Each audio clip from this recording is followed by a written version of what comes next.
Okay, hi everybody. You say everybody, but when you turn this on, it's pretty much nobody. John Carlin here with Fincasters, and I wanted to touch base. I've had a lot of home renovations done this summer, which is a good thing because my wife and I are empty nesters now, and so instead of paying for college and all the other things that we've paid for all these years, we're able to put a little bit of money back into the house, which is very nice. You don't care about that very much. But as that affects the Fincasters channel, the upshot of that is that I've had new hardwood floors put into my office, and normally when I'm speaking to you, I'm in my office and you see all my nice fish pictures that I've taken hanging behind me, but I'm not able to even walk on the floor in my office now, so I thought I would check in, and I am actually live in my garage today, and I'm going to be talking about this project behind me, which I'm very fortunate to have come into possession of a 180-gallon aquarium. I'll step back a little bit so you can see it, and I'll walk around it. You can't see much right now because it's just exactly the way we took it out of a client's home. But it will be a new marine reef aquarium that'll be set up in the den in our house, and I'm hoping to start on that maybe in the next 2 weeks. Obviously, I've got some cleaning to do. If you look, you can still kind of see all the leftover whatever, I want to say detritus, but it's not really detritus, that's not the word for it. But these are worm casings and whatnot in the overflows where the previous person had it. But this was a gorgeous aquarium. In fact, the person who had it before me grew a clam, one of the giant clam species. It's not a tridacna, but it's a gigas maybe, I'm not sure. But anyway, the clam started out just about the size of a baseball, and it was larger than a football or a soccer ball when we removed it. And we still have that clam in captivity at Center in the Square, which is the museum in downtown Roanoke, and we'll be doing some work with that clam later on the summer, putting it in an 8,000-gallon reef, so that should be kind of cool. But what I want to talk about today is my plans for this. So this will be replacing the 120-gallon reef that is in my office currently. Let me just take the phone off of the stand here for a minute, if you'll permit me a couple of bobbles, and I can kind of give you a little walk around on this.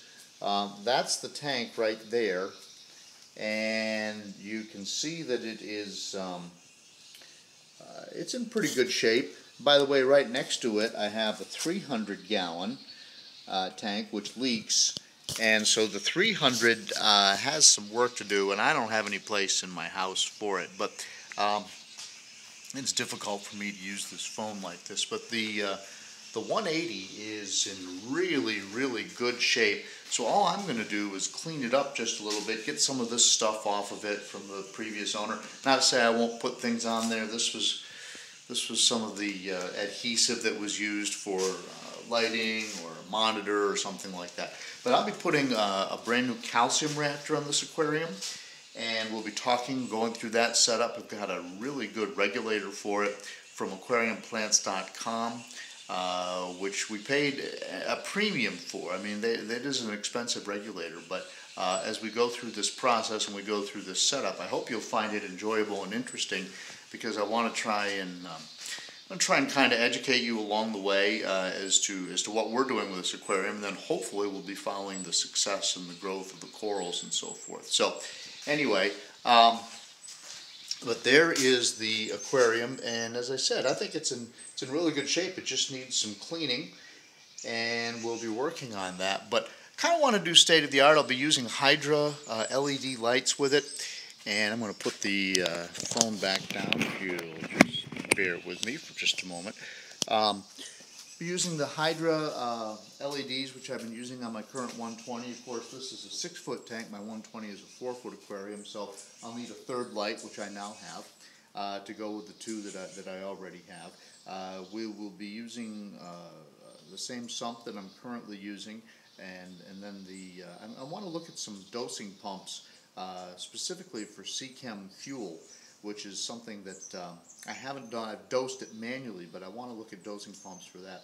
And we'll be using a bunch of new technology on this aquarium and sort of walking you through the process. So I hope you find that enjoyable.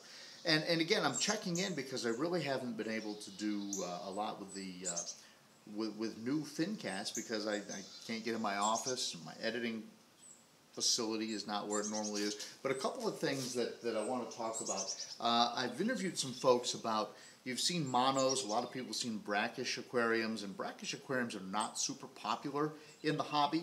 But there was a display at a trade show I visited recently with some full freshwater monos and some really cool fish, but there's not a lot to do with a brackish tank, so we'll be looking at the freshwater monos, and also I think they had some freshwater archerfish in that aquarium. I'll show you those archerfish. That's the fish that spits water up and knocks the insects off the branch.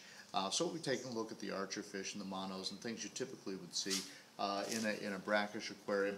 And then I've got some underwater footage coming from Kenya, which should be, I think, really, really interesting. Kenya has waterfront about 130 or so miles on the Indian Ocean, and some of the fish that come from the Indian Ocean are considered way more interesting than, at least more beautiful than their Indo-Pacific counterparts, if you will, so the fish that come from Indonesia. So we'll be looking at some of the different fish that are collected and looking at the trade as it comes from Kenya, and actually we'll see some of the divers go down and capturing those fish.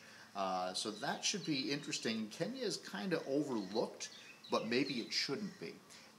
So anyway, we'll be looking at that in an upcoming Fincast as well.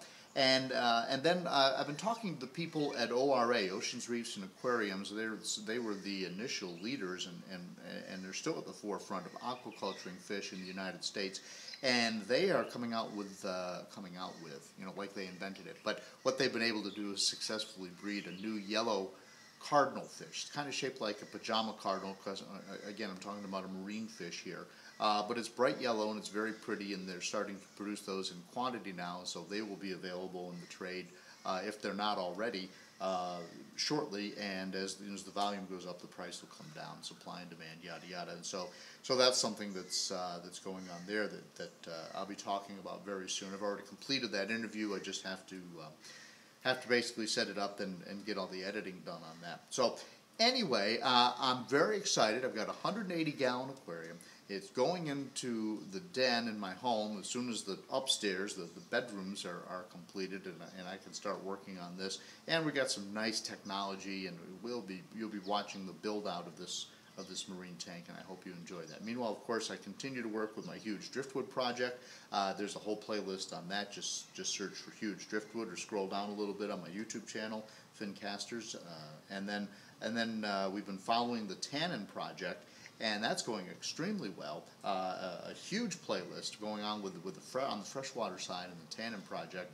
And if you are not up to speed on that, you might want to check on that. I had ordered some new Apistogramma species to put in there, and I thought I might be talking to you about that this week, but unfortunately my supplier sold out before my name came up, and so when the shipment came in with the other fish for our clients for Carlin Aquarium Systems this week, my Apistogrammas weren't there, and so I don't have the Apistos to talk about. So I've been kind of stuck, and I'm sorry that I'm talking to you from my garage today, but I thought this was interesting just to kind of tell you what's going on. So listen, I appreciate those of you who stopped by, those of you who watch this after the upload is finished. At least you're up to speed. I want you guys to know I haven't disappeared off the face of the earth. I'm just facing some challenges here at home this summer. I've been riding my bicycle a lot, vacations, yada yada, and then with the all the work we're having done on the house, it's been kind of difficult. So I just wanted to check in. I do appreciate those of you who've been subscribing lately. Thank you very much. Subscriber numbers continue to go up. Fincasters continues to be relevant, and that's all we can ask for in this day and age. So I appreciate you watching. My name's John Carlin, and I will see you very soon in the next Fincast.